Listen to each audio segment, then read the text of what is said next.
What's up, beautiful people? Welcome back to the Made to Excel Fitness Podcast, the fitness podcast for you, by you. In today's episode 17, it's all about the dark side of social media, how to avoid misinformation, how to avoid getting lied to, how to avoid getting duped by people trying to take your money. I've got a new podcast microphone. I talk about the best exercise to get back into when you go back into the gym, all that fun stuff in today's show. Let's talk about it.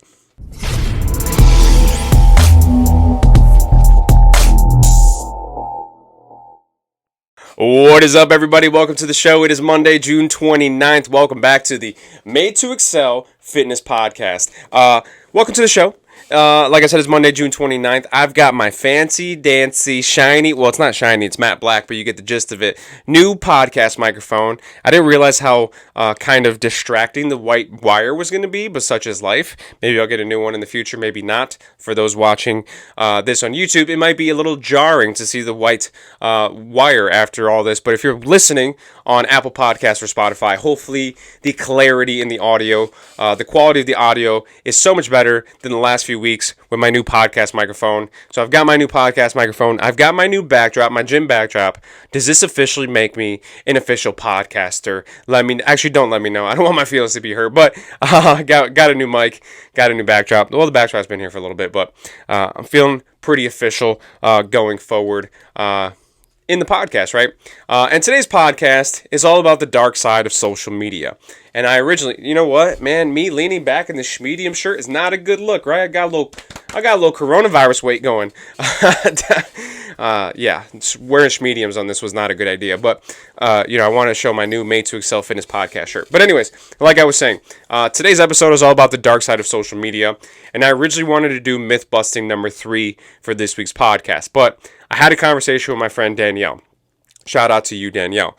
And she said, she listened to last week's podcast, and she said, thank you so much for answering the question, is if there's such a thing as having too few calories. And she said she had many arguments before with many people who have lost tons of weight with a very extreme, very restrictive diet, and they learn these things through social media, so they feel like they're experts. And she said there's lots of good on social media, but also lots of bad. And this is a podcast that I wanted to do for a while, but that really solidified it for me. And I said, you know what? It's time to do this podcast, The Dark Side of Social Media. So I do want to dive into that today. So Danielle's going to text me and say, oh my God, you're welcome for the podcast topic for this week. Listen, Danielle, I had this beforehand, but really it is because of you that I'm doing this podcast this week. If it feels better for you, I will split the $0 in ad revenue I get from making this podcast. Hopefully you think that's a fair compensation. So, there it is. So, like Danielle said, there's a lot of good and there's a lot of bad that comes with the social media world. And when I was in college, that was really the boom. That was really the pinnacle of the bro science movement, right? Bodybuilding.com was at its highest. Bodybuilding.com was really the premier source and the only source to get a lot of fitness information, right? Instagram was still, I'm not that old. Instagram was around when I was in college. YouTube was around when I was in college, but it was a very, very different thing back in those days, right? This is only, 4, 5, 6, 7 years ago, right? Instagram was there, but Instagram was more of like a, hey, let's take pictures and share it with our friends and family. Now it's much more of a business, right? There was no such thing as influencers back then. There was no different business pages. Most people didn't have multiple Instagram pages back then. It was just your one Instagram page. And now people have multiple Instagram pages, myself included, right? I've got my personal Instagram page and I've got my Made to Excel Fitness page. And now it's very much so a business, right? Influencers, there's lots of money to be made. People are actually making a living on Instagram, which sounds absolutely ridiculous to say out loud, but that's the reality that we live in today. Obviously the culture around Instagram has changed. Same thing with YouTube, right? Back in the day, like I said, if you listen to the Icebreaker episode of this podcast, I really got my start watching a lot of YouTube videos of Steve Cook and Mark Bell. So there was obviously people on YouTube that were making a living doing YouTube. Maybe not a living, maybe not, there wasn't big bucks in it back then. I don't know for sure. But it seemed like there was people that were making videos that they wanted to make, and they just happened to be making money as a result of it. Now it's very much so a calculated, curated experience, where there's this YouTube culture now. There's full-blown YouTubers. There's a YouTube kind of society that has kind of manifested itself in the year 2020, and there's full-blown videos specifically, kind of geared towards advertisement, right? You might not ever know it, but there's these different big brand deals that these different YouTubers are making. So obviously social media has changed over the years. So when I was in college, it was really bodybuilding.com is where you could get a lot of your information. There was not an abundance of information on Instagram, on YouTube as there is today. So when I went through college and I graduated with a bachelor's degree in exercise science, I had this very classic view of the fitness world. It was very textbook. It's very scientific.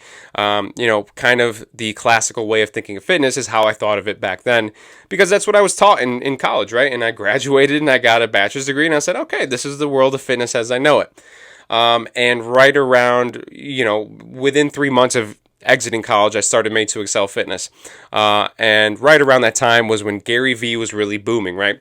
Not that Gary Vaynerchuk, for those who don't know, which he's pretty popular, so you probably know him, was this big business personality, this big entrepreneurial personality.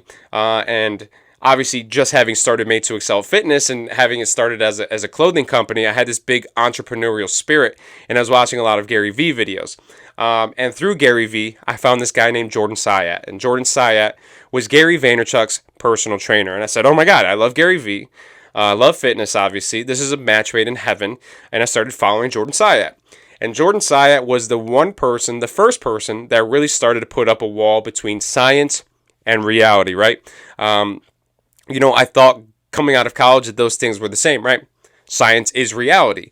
But really, Jordan Syatt was the one that started to differentiate those two things for me. And the first post that I think he made that resonated with me was he said, do you know how I know starvation mode doesn't exist? Because there was no fat fucking cavemen, right? And I was like, oh my God, that makes so much sense. And he said, cavemen went hours, if not days, without eating. They were inevitably starving people, and I can guarantee that none of them were overweight. So he started putting up this wall between science and reality, right? Science and reality both have their truths, but they can both be true even when they contradict each other, right? So he said, starvation mode might be a thing in terms of your body might have the tendency to want to hold on to a little bit of weight, especially when there's not a lot of food coming in. But when you're eating so drastically low amounts of food, that doesn't matter, right? And I've kind of started to pepper those things into my own content as well, right? Myth busting is kind of a product of that, right?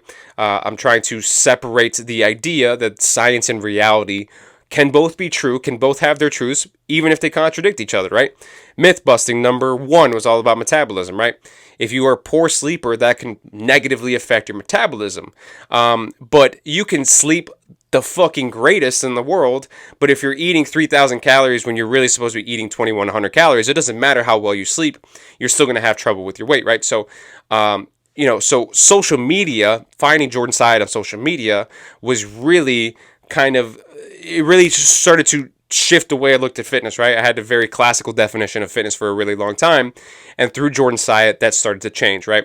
And if Jordan Syatt had not come into my life, I very well may be one of those coaches that say, oh my God, if you eat past 8 o'clock, you're going to get fat. And I could be getting made fun of on the internet by a guy like me in an alternate timeline had I gone down that road, had I not found Jordan Syatt on social media, right? So social media can be great. Social media shaped the way that I look at fitness nowadays. And through Jordan Syatt, I found many other great, fantastic coaches that I've followed. And through all those people, my fitness style now is an amalgamation of those people that I found on social media. It's a combination of the classical idea that I have of fitness, and I've started to find my own voice, right? So I said this in the last episode, and I kind of liked it, is I may not be the smartest person when it comes to fitness, right? I may not be the foremost authority when it comes to fitness expertise, right?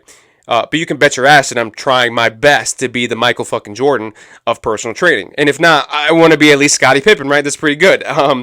But all jokes aside, I may not be the smartest person when it comes to fitness. Of course not. There's many fantastic coaches on the planet. But I like to think that I have a PhD in common sense. And if you follow my content in any sort of way, shape, or form, in any sort of fashion, I would like to think of you guys as my students in the Made to Excel Fitness University of Hard Knocks, right?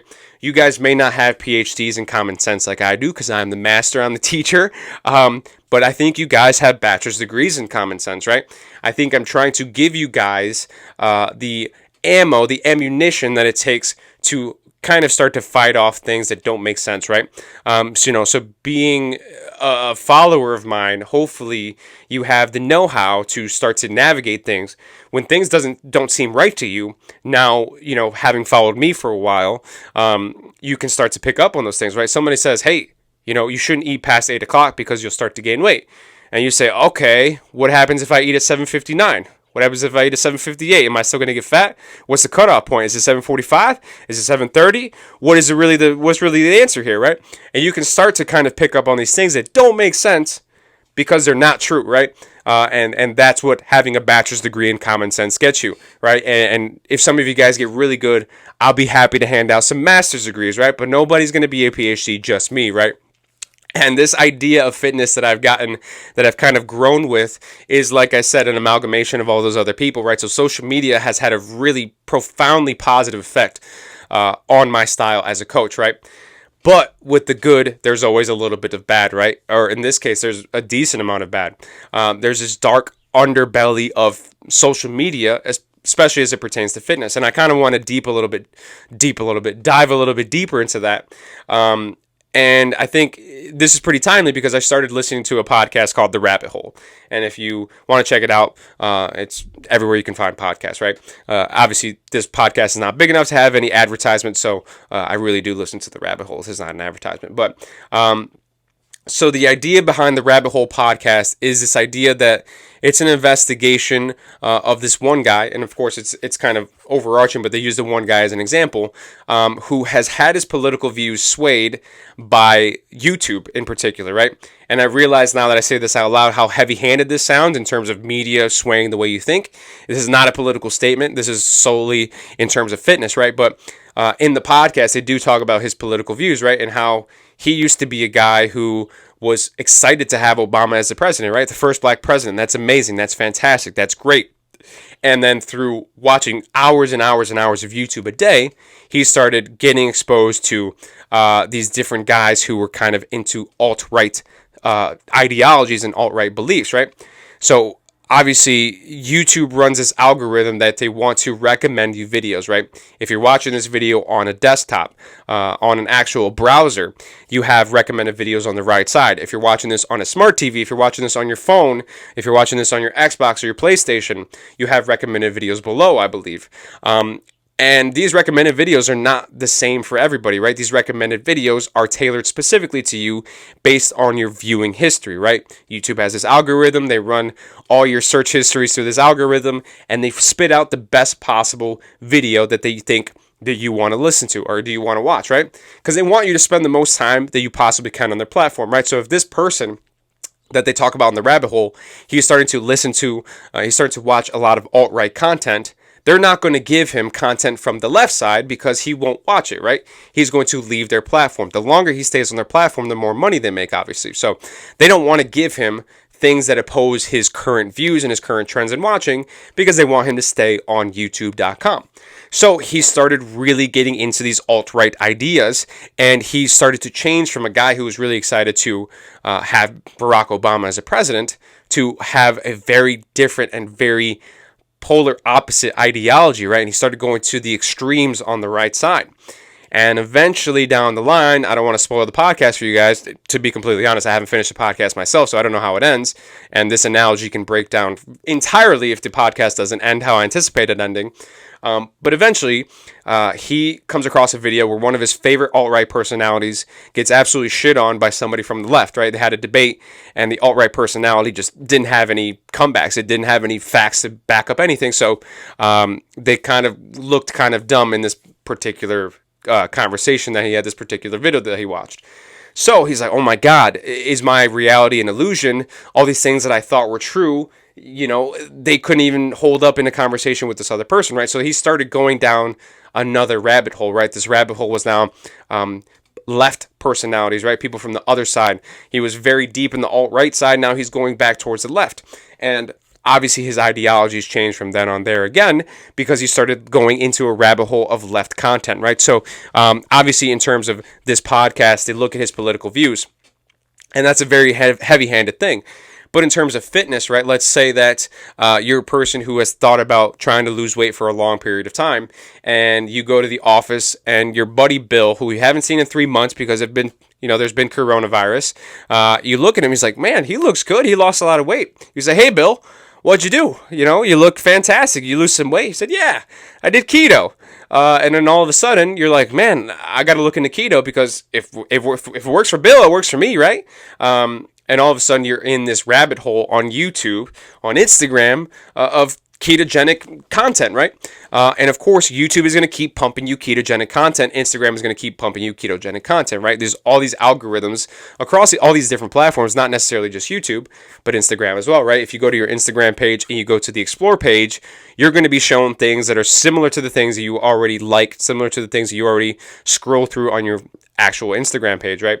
If I go to my Made to Excel Instagram page, if I go to my Explore page, it's all fitness, right? Because the only things I follow on the Made to Excel page are fitness things, right? So my Explore page for Made to Excel Fitness is strictly fitness. If you go to my personal page and I go to the Explore page there's still a lot of fitness because there's a lot of fitness on my personal page as well. But stuff like the Chargers kinds of start to sneak in there because I'm a big Chargers fan. Sports, golf, all those things start to sneak into my Explore page because those are the things that I follow on my actual personal page, right? So there's all these different algorithms that want to pump out the things that they think you want to see, right? So if you're in a big ketogenic rabbit hole, you're going to continue to see ketogenic things, right? And there's nothing inherently wrong with the ketogenic diet, but it doesn't work for everybody, right? So if you get stuck on this wormhole, this rabbit hole of being a keto person, and you never see another alternate side, you're going to think that keto is the end all be all, and you're going to go to kind of the extreme when it comes to keto, right? And it may or may not work for you. So, if it works for you, great, you found the perfect rabbit hole to be in. But if it doesn't work for you, that could lead to be very dangerous thing, right? And you could, kind of be on this yo-yo trip where maybe you lose a lot of weight doing keto, but it's not something that's sustainable for you. But you're stuck in that rabbit hole. You don't know any better. You don't know how to get out of it. You've got to go out of your way to find content that works for you. Because YouTube is not going to show it to you because YouTube wants you to stay on their platform, right? So this person watches a lot of ketogenic videos, so we're going to show him a lot of more ketogenic videos, right? So that's how that works. So, social media can very much so shape the way that you think, right?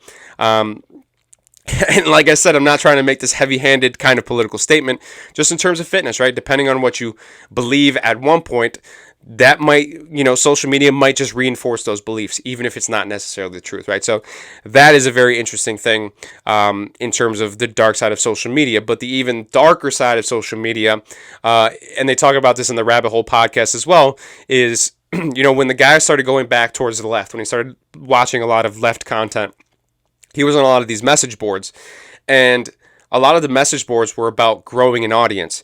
And the one thing that they said about growing an audience is they said the fastest way to grow an audience is to be extreme. And I don't know, I might be the only person. If I go on Facebook, I always get recommended videos from this group called How Ridiculous, right? It's this group of Australian guys. They're kind of like Dude Perfect adjacent. And they are people that they have this big drop tower. It's not their drop tower. I think it's a science center. They have a drop tower and they drop stuff off the tower, right? And it's kind of mindless entertainment, but they drop crazy things off this tower, right? They drop bowling balls onto Legos. They drop bowling balls onto trampolines. They drop golf carts onto trampolines. They go up in a helicopter. They'll throw footballs down and see if their buddies can catch it from the ground, right? They do a lot of extreme stuff. And I always watch the videos because it's always something more and more extreme. If it was like a guy 10 feet off the ground saying, hey, can my buddy catch a football from here? I won't watch it, right? Because I can go outside and do that right now. I can throw a football from 10 feet up off the ground and see if somebody can catch it, right? It's not extreme enough. If it's something extreme, I'll watch it. If it's not something extreme, I'm not going to go out of my way to watch it, right? So extreme breeds a certain kind of content, right?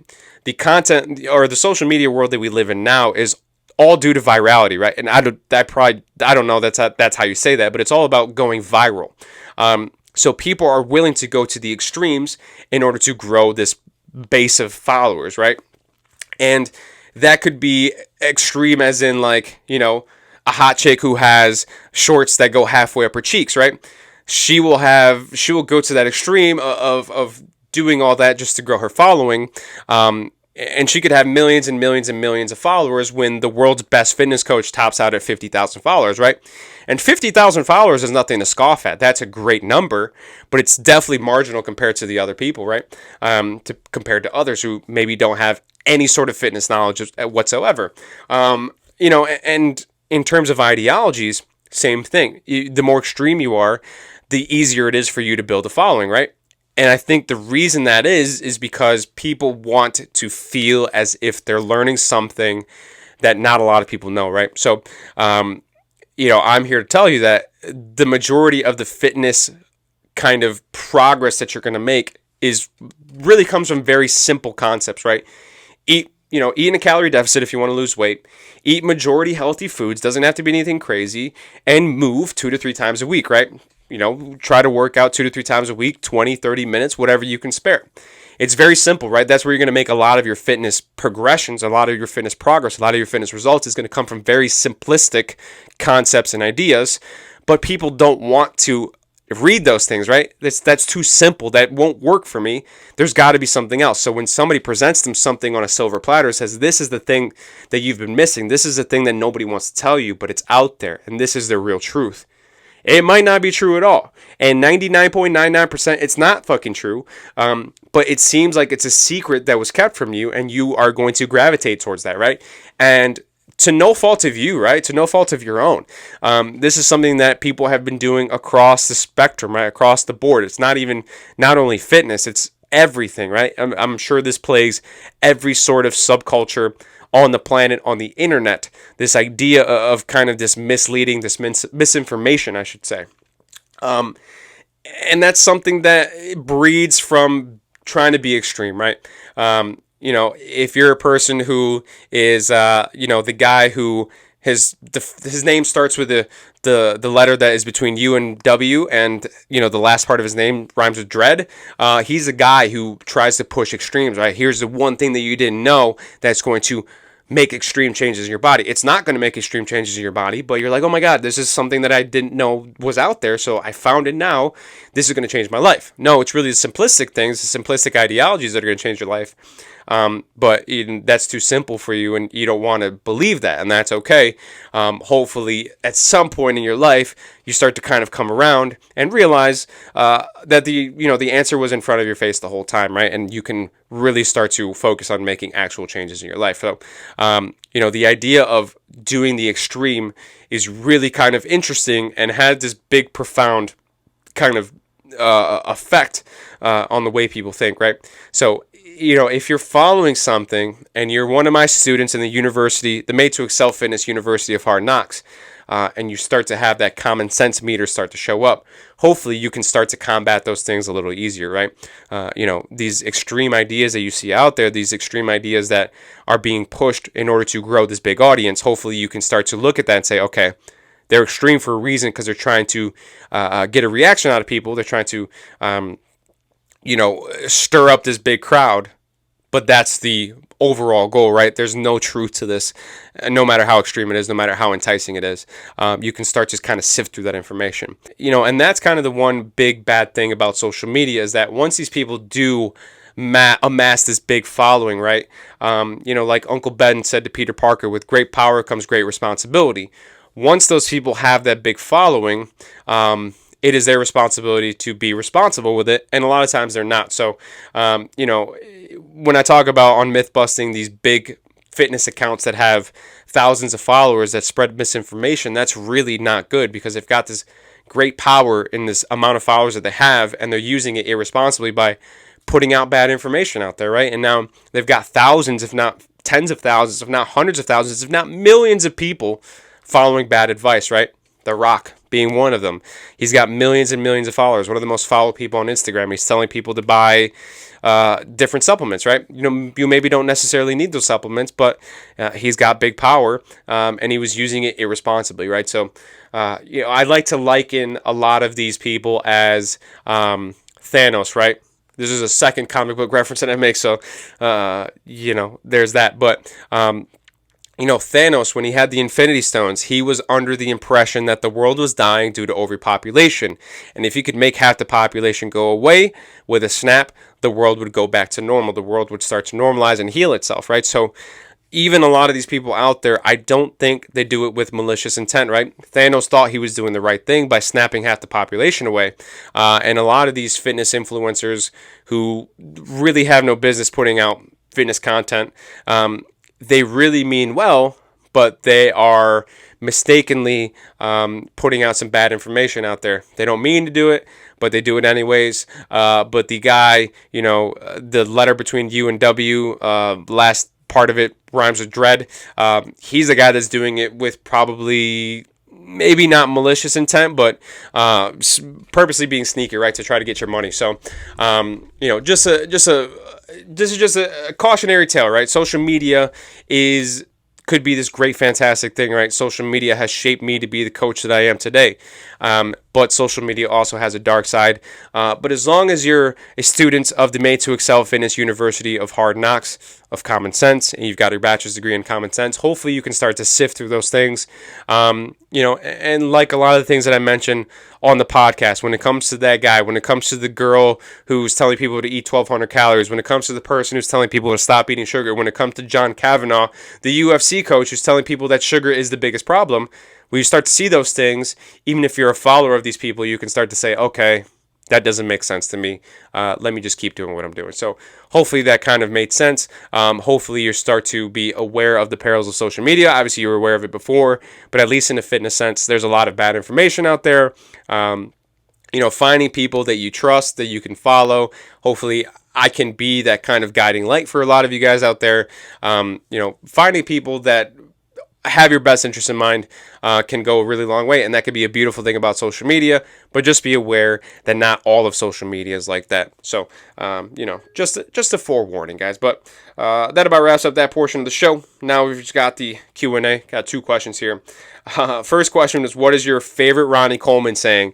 And I went into a big Ronnie Coleman rabbit hole, obviously, for last week's podcast. So before Paulie D, there was Ronnie Coleman, right? He used to say, yeah, buddy, a lot, which is a great one. Lightweight baby, of course, is another great one. But my favorite Ronnie Coleman saying of all time is ain't nothing but a peanut, because it makes absolutely no sense. Like, imagine this big guy. If you Googled what Ronnie Coleman looked like last week, imagine Ronnie Coleman in a gym, especially he used to lift in like these plaid shirts with the sleeves cut off. So he looked ridiculous. It was amazing. And he would just lift these heavy weights and say, ain't nothing but a peanut. And it makes no sense. It makes absolutely no sense, but it's hilarious. So that's my favorite saying of Ronnie Coleman. If you haven't seen him say all these sayings, he's hilarious in the gym. If you look up Ronnie Coleman, yeah, buddy, or lightweight baby, or ain't nothing but a peanut, there's a couple videos out there of just a compilation of his sayings. So ain't nothing but a peanut is by far and away my favorite one. And last but not least, last Q&A question. What's the one exercise I should be doing when I head back to the gym? This question, or this answer, I should say, is going to be different for everybody, right? Everybody's had a different experience over the past 3 months, past 4 months. If you've done absolutely nothing, then the best exercise for you to do when you go back is something, right? If you've done absolutely nothing over the past 3-4 months, just doing anything at all is going to be great for you when you go back to the gym, if you go back to the gym. Or if you get back into fitness, at least, hopefully. For a lot of people in particular, maybe they figured out the weightlifting portion of working out at home, but cardio has been a lot more hit and miss. So maybe going to the gym and, doing a brisk walk on a treadmill for 10 minutes a piece 2 times a week is going to be really beneficial for that person, right? I'm in that camp. I did, I figured out the weightlifting portion, but cardio has been hit and miss a lot. And like I said a couple weeks ago, I'm a big fan of doing machines, right? Getting back into the flow, getting back into the movement patterns that you maybe haven't been doing before, in terms of machinery where that movement pattern is set for you on a track already. There's no peripheral muscles that need to be used until you get comfortable with that and you can go back to the barbells and the dumbbells. I'm not saying, ditch that stuff altogether, but get a good base again with machines going forward, and then you can start to build on that and kind of go back to your normal routine, right? The one thing you cannot do is jump in too quickly, right? I've always been a slow and steady wins the race kind of guy, but I also realize that a lot of people don't share that same sentiment. They want to go head first into everything. So if you're a person who's really gung-ho about going back to the gym, do not try to do too much too quickly. You will probably hurt yourself, and that's just not good, right? Then you're really going to put yourself back. So, the answer is going to be a little bit different for everybody, right? Whatever you've been lacking for the past 3 or 4 months should be maybe the first thing that you attack. Try to build up a good base again. Start really light, and then kind of work from there. But that about wraps up today's show, the dark side of social media. Just be on the lookout for misinformation out there on Instagram, on YouTube, on Facebook, on LinkedIn, on Twitter, on MySpace, on Tumblr, on all those things. Just be aware. That about wraps it up. Hopefully you enjoyed today's show. If you enjoyed today's show, hit the subscribe button. Share the show with somebody else that you think might like it. Leave a comment, leave a review. I appreciate you all. If you have any questions for me, MTE Fit on Instagram, Made to Excel Fitness Apparel on Facebook, Made to Excel Fitness at gmail.com via email. Send me any Q&A questions that you may have. I appreciate you all. I shall see you guys in the next one. Peace. What's up, Mark? How you doing, man? Hunter Henry, LA Charger tight end. Best big time shout out to your fitness podcast, the Made to Excel Fitness podcast. So super cool, man. You got a lot going on. Bolt Ganger, don't bang.